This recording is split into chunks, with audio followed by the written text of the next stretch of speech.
There we go. Okay. Nobody touch anything. Nobody touch anything. Let's let it go. All right. Welcome to our real-time simulation of games number 1 across the league. We're going to go ahead and get this started. At this point, we've got the Ducks and the Goats going right about now. We'll have some games starting at 5:30 as well, which will be at a couple of hours at this point. Almost like he worked for OTP, like I actually know what happened and why it was kind of doing what it was doing.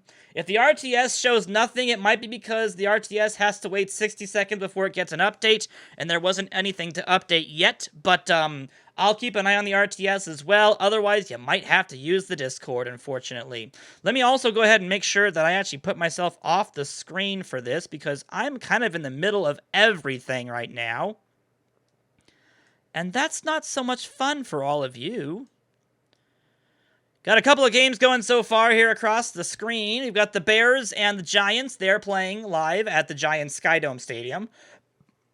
And then, of course, the Ducks and Goats are playing right now at the Durham Athletic Park. Let's go ahead and speed it on up a little bit, shall we? There's our first update. Ben Sheets has hit a solo homer for the Goats to take over a 1-0 lead. Can you position yourself to block any scores I don't like? Absolutely, Gabaku. I can absolutely do that as well. There's all the notifications again. So, more notifications across the board as our real-time simulation goes into action. And we have... okay, there it goes. Now the RTS screen works as well. So we have our update for that. So you can use the RTS link in our Twitch chat to be able to get to there. Stats Plus is working. Discord is working. And of course, we're working here in OOTP itself. So let's go ahead and speed it on up. The Ducks have tied up the baseball game on a wild pitch, scoring Bill Norris, I believe. Unless that's Chuck Norris. I think that is actually Chuck Norris. Chuck Norris scores, but the Goats only are able to... oh, so the Goats are able to keep them to a tie, so it's going to be a 1-1 game going into the bottom of the second. Funny is Benjamin Abendut and Abendut right next to each other on performances? Yes! They're very close to each other. They both had some pretty decent performances so far. Into the third inning we go between the Ducks and Goats and the Bears and Giants. Looks like Sophie Mayer has hit a solo homer for the Ducks, and they now have a 2-1 lead over the Goats. So a big matchup over there between Alex Vertigoat and Frog Friday. And so far, it's actually in favor of the Ducks and Frog Friday, which is kind of a little bit of a, that's an interesting development over there. The Bears are getting a absolutely fantastic performance so far from Bully McGuire. 6 strikeouts, no earned runs, no walks. And we're not going to talk about the last part. Bully McGuire and, yes, you are right, Boogers McGee, both in a locked pitchers duel at this point. Oh my gosh, Discord, what is going on? We should be good to go ahead and continue our simulation at this point. We are up through the 6 innings of the Bears and Giants, still tied 0-0. We have the Ducks taking a 3-1 lead over the Goats. That is going to be a Sophie Mayer's second home run for the day for Sophie Mayer. Boogers McGee, yes, 12 strikeouts through 6 innings.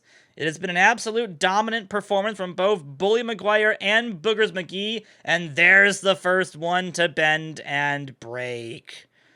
Bully McGuire's squad, supported by Mash and Taters, has hit a solo homer to break open the ball game here in the top of the 7th. It is now 1-0 Bears.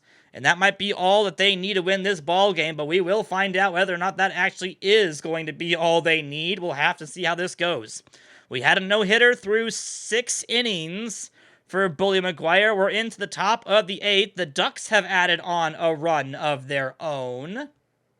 It does not tell me how, unfortunately. I'm assuming that is because it was most likely than not some kind of an unintentional run scored that doesn't exactly match onto the system, I'm guessing. As Discord starts pinging me all over the place again. The Ducks have got the bases loaded, by the way, but they can't score. The Ducks have the bases loaded. The Giants have tied it up in the bottom of the 8th on a Trent Sizemore single, scoring Nap Lajway. And it's a 1-1 ball game as they head to the top of the 9th. Humberto Anders is in to pitch here in the top of the 9th for the Giants against the Bears. If they don't get... well, they got Mash and Taters out, so they'll go 3 up, 3 down, and they'll head to the bottom of the 9th. Bottom of the 9th we go between the Bears and the Giants. The tie game could be broken by anybody. I believe Angelique Harding is now officially into the ball game for the Bears. Try to keep this one a tie ball game as they head into hopefully what would be extra innings, or well, extra inning, my apologies. The Goats are looking at a 4-1 deficit in the bottom of the 8th. They are losing to the Ducks. That is actually an upset. The Goats are really good. And we are going to be going to extra innings as Star Moonbeam strikes out. So a runner on second, and that runner will score on a fly ball? There must have been an error on a throw from the Giants scoring the runner that was tagging up to go to third base.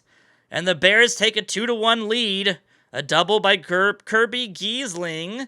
And they got a runner on second base, 2 down in the top of the 10th. Anders needs to get out of the inning. Runner on third base, now on a balk. Last chance for the Bears to tack on an insurance run, and they strike out looking with Vinny Taguchi. So we'll go to the bottom of the 10th. The Giants are down 2-1, but they will have their runner on second base, and that's Star Moonbeam, and of course, Star Moonbeam steals third base. Brothers grounds into a fielder's choice. They got Star Moonbeam going home on the play. McKenzie strikes out. It's all down to Sanchez. 1-2 pitch, and Sanchez is retired. The Bears keep the win, and the Giants ran into an out at home plate with Star Moonbeam of all people. Wow. A wild finish for a wild game. The Bears will take it in 10 innings. And the Ducks have taken down the Goats 4-1 in their ball game. So let's advance on up to our 5:30 ball games. That's going to be the Frogs and Robins and the Ninjas and the Reapers.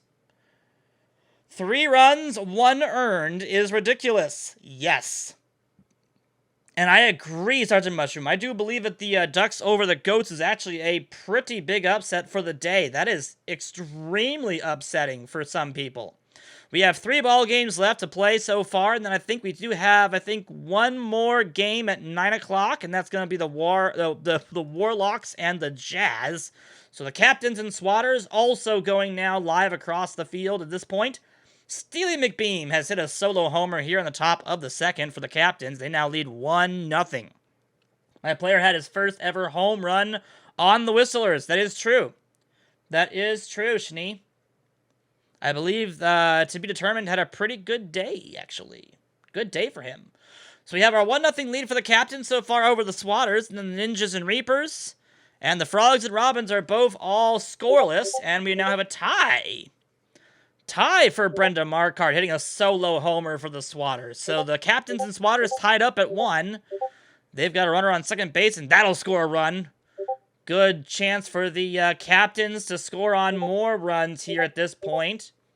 Lots of stuff happening across the league now. Let's slow it down a little bit.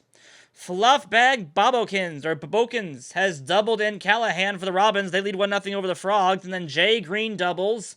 Dongle Schwarber singles, and that has scored Moreno and Green to give the Captains a 3-1 lead. And then Benny Hanna has singled in Ray Jones, and the Reapers lead over the Ninjas 1-0. Are you all hearing those boops as well? Good grief. Are you really hearing those boops? I thought I changed that. Hold on. Oh my gosh. I literally changed that so that we go into a different setting. Why is it not going to a different setting? Okay, well, in that case, then, we're just going to turn off the general audio, because you guys don't need to hear the beeps, the little boops anyways. All right. Now it should just literally be me. It's just going to be me on screen and being heard at this point. So, the Ninjas have gotten a 2-run homer from Wario. Big hit right there for the slugger of the Ninjas. McGuire was pulled after 80 pitches. I can definitely check their sliders. He should not be going after 80 pitches. So a lot of stuff has been happening since we've been doing that little change about there. The Swatters have tied up the ball game 3-3 on a single by RJ Menard and a double by Lou Gehrig. And then Hurricane has hit a solo homer. The Robins now lead the Frogs 2-0. So we've got a 2-0 lead for the Robins over the Frogs, a 2-1 lead of the Ninjas over the Reapers. I'd be surprised if the Reapers win this game against the Ninjas. Ninjas are pretty good. And then we still have a 3-3 tie in the bottom of the 4th between the Swatters never mind. I correct on that. It's a 5-3 lead for the Swatters as Brenda Marquardt hits her second home run of the ball game. Wow, Brenda Marquardt is really, really good. Stop silencing Wumpus. Justice for Wumpus. Wario went deep. First of many. I agree. Definitely first of many for Wario. Our top performers for the day so far, we still see Dean Danger and Luann Louie at the top of the list. Billy McGuire only did go 7 2/3 of an innings pitched. I don't know why. He definitely has the stamina he would need to go at least up to 8. I would imagine up to 8 at least, unless they just thought that he was in a bad spot and they wanted somebody else, but I don't know why. Regardless, we've kind of gotten into a bit of a lull here as we're into the 5th innings and 6th innings across the board. Nobody has scored since the 4th inning for any of these ball games. Chance here for the Frogs, and Duncan, Idaho strikes out swinging, and they had a runner on third base and 2 down. Otherwise, across the board, got a couple runners on here now. One for the Ninjas, it looks like. No, sorry, one for the Ninjas. Caught stealing second base, though, unfortunately. Runner on first for the Swatters. Runner on first and second for the Swatters. But they have 2 down in the inning. And that won't be anything happening for any of the teams. We enter into the 7th inning. 7th inning we go for the Robins and the Frogs and the Reapers and the Ninjas. Ninjas have got a runner on first base. Waluigi flies out, and Super Soaker with 2 down also flies out, and they'll head to the bottom of the 7th. Couple runners on base for the Captains here in the top of the 6th. I did not see a home run, unfortunately, and they won't get anything. And it will be going into the 6th inning, bottom of the 6th for that ball game. We're into the 8th inning, and now into the 9th inning for the Frogs. This is their final shot at being able to get anything off of Kenny Kawaguchi. Kawaguchi has done 8 innings, 10 strikeouts, no earned runs, no walks. 1 down, 2 down, and the last hope for the Frogs, Duncan, Idaho singles, Cronus McBasketball, tying run at the plate for the Frogs. Can he do it off of Kenny Kawaguchi? What is going to happen? And he does! Kenny Kawaguchi goes 1 batter too many, and McBasketball hits a tying 2-run home run in the top of the 9th to tie up that ball game. We're going to the top of the 9th between the Ninjas and the Reapers. That ball game is only a 1-run difference. Oh, Bubba Ray Jones got caught stealing, of course. We have a 2-1 ball game between the Ninjas and the Reapers in the top of the 9th. Top of the 9th, the Frogs have gotten back-to-back base runners, and it'll be up to Gaffs to try to get the go-ahead run home, but he flies out. Bottom of the 9th we go. Ashburn on to pitch for the Ninjas. They just need 3 outs to secure this win against the Reapers. Reapers are down to their final 3 outs. Benny Hanna reaches on an air, though. He's on second now. Ashburn needs to get 3 out with a runner in scoring position. Tying run on second. The winning run is at the plate, and Ray Jones, the 8th, is up to bat. He will strike out swinging, and that'll bring up Hornsby. The Robins have got runners on first and second. That's their winning run over at second base, but they have 2 down as well. We've got close games across the boards, and that's going to be it. The Reapers hit the walk-off 2-run homer. Robert Ashburn saddled with the loss. The Reapers get the magical walk-off from Rogers Hornsby to win the ball game. Wow. Now that's cool. The Robins were unable to secure their win in the bottom of the 9th. Those 2 ball clubs go into the top of the 10th. Extra inning for the Frogs and Robins. They are locked up 2-2. Wow, what a huge game for the Reapers. That is going to be one they're going to be talking about for a long time. Wow, that is 1 of 4 games the Reapers have to play the Ninjas this season, and I think they just snuck out a win. I think they just absolutely stole that victory from the Ninjas at this point. Oh my gosh, the Frogs. They need a run here in the top of the 10th. Runners on first and second, 2 down. St. Louis up to bat. The Swatters are in the bottom of the 8th. They're still leading 5-3, and the Frogs are not able to capitalize. The Frogs will go to the bottom of the 10th, tied 2-2 against the Robins. The Robins have a chance now to walk it off here in the bottom of the 10th. Come on, Ninjas, says Mr. Audit. Yeah, the Ninjas unfortunately blew that game in the bottom of the 9th. Just of all the times to not do well, that is not the time you want to do it. The Captains have gotten a J Green double. They've got a runner on second. A caught stealing for the Robins has given them one out in the bottom of the 10th after the intentional walk. Cindy Chang has singled to get them back to first and second. One down. Jonathan Jameson. Chance to be able to walk it off against Timmy's mom, but Jonathan Jameson flies out. Chance for a tie. Tie. Cheryl Reynolds against Flameo Hotman. The Frogs want to keep the tie here. The other game, did it finish? It finished. Top of the 9th, the Captains tried to come back with a Dongle Schwarber sacrifice fly scoring Jay Green, but they fall one run short of the tie. And that is going to be a tie ball game between the Frogs and the Robins. A huge shocker there as well. We are doing all of the upsets today. The Nobles and Armadillos have tied, the Frogs and Robins have tied, and the Admirals and Whistlers have tied for the first games of the season. And here I was saying that we would have less ties this season around. Oh my gosh, the Captains lose to the Swatters. That's an upset too. I don't think, well, no. The Swatters are a pretty good team. I would also likely consider the Captains to be pretty good as well. But wow, this is throwing all of the power rankings out the window.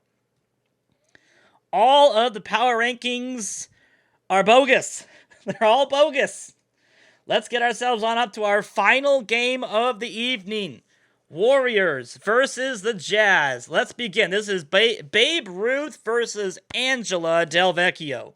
Let's see if this one ends up being the same style as our last couple of ball games have been, which have been absolutely classic. This has been probably one of the best opening days we've ever seen in the BYP. Just so many really close ball games. Some of the upsets have been absolutely fantastic. Come from behind victories, a couple walk-offs, a couple of extra inning games, as Marilyn McDonald has instantly jumped all over Babe Ruth here with the Jazz, scoring 2 runs in the bottom of the first on a double by McDonald. And that scores Cozart and Quinn. They've got a runner on third base, 1 down, and a sac fly will bring in the last runner. So it's 3-0 Jazz. And we'll see how this game goes for Babe Ruth and the Warlocks. It's gonna be rough. You have Angela Del Vecchio to face off against at this point, and Babe Ruth has to come through with a fantastic outing. It has to come from Babe Ruth. We go to the bottom of the second. It's still 3-0 Jazz as Babe Ruth is back out on the mound. A walk for Hitty Ball puts him on first base. Steals second base. Geiger pops out.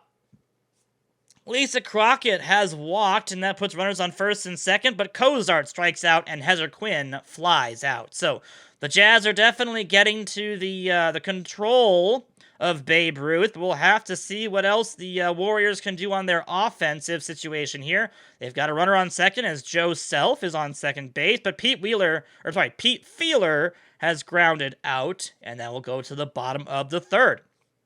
A double and a single have started off the bottom of the third, and the Jazz are threatening again. Vicky Kawaguchi strikes out, but a wild pitch scores 1. A fly ball sacrificing the runner over to third base. And a strikeout results in a 4-0 game as we head to the top of the fourth. Yes, I almost said Warriors for a second there. My apologies. The Warlocks have got Babe Ruth up. He strikes out swinging, and the Slurp Master lines out to finish the top of the fourth. So Angela Del Vecchio looking pretty good so far. Babe Ruth has gotten strikeouts, but he hasn't gotten a whole lot else, and he's had a lot of walks. So Babe Ruth kind of looking like Bubbles Sugar Socks to an extent here. He's managed to go 3 2/3 of an inning. He gets out of the bottom of the fourth with runners on first and third.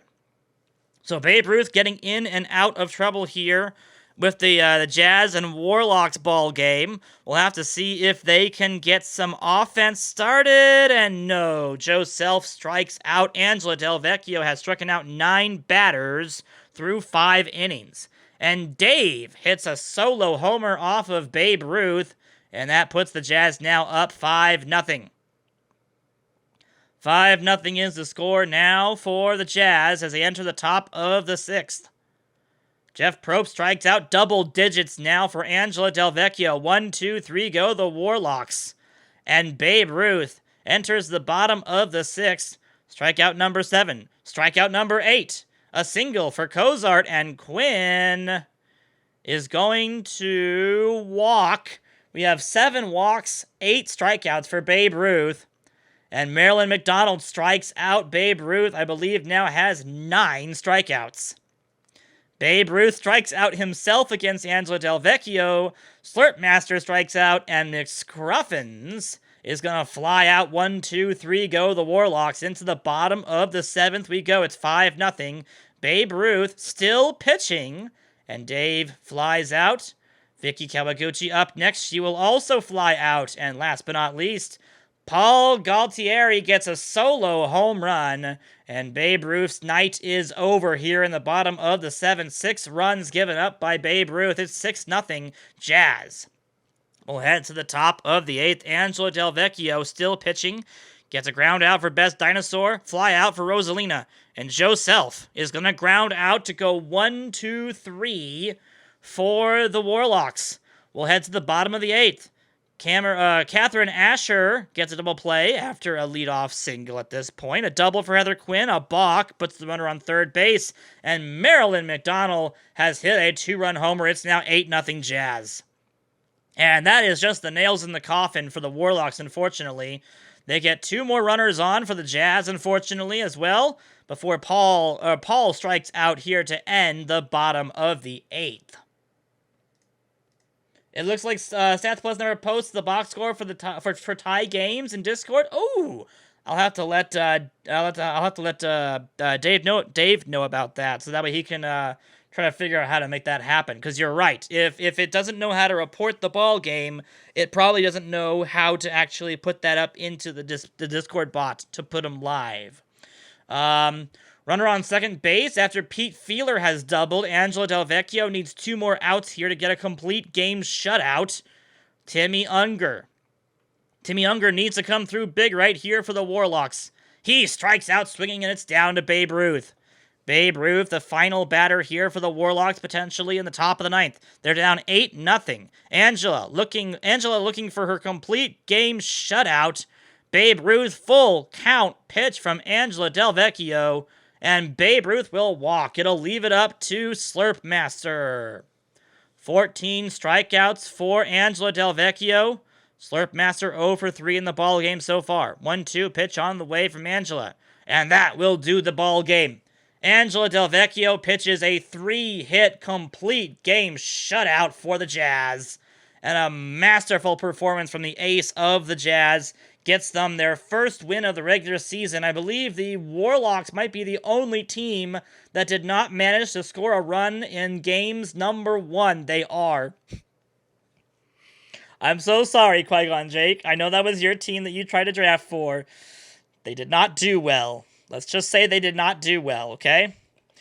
So a huge game for the Jazz. They're the only team that keeps their opposing team from scoring any runs. We had 3 tie ball games across the BYP. These are the standings as of games number 1 for the Backyard Project. That was a lot of fun.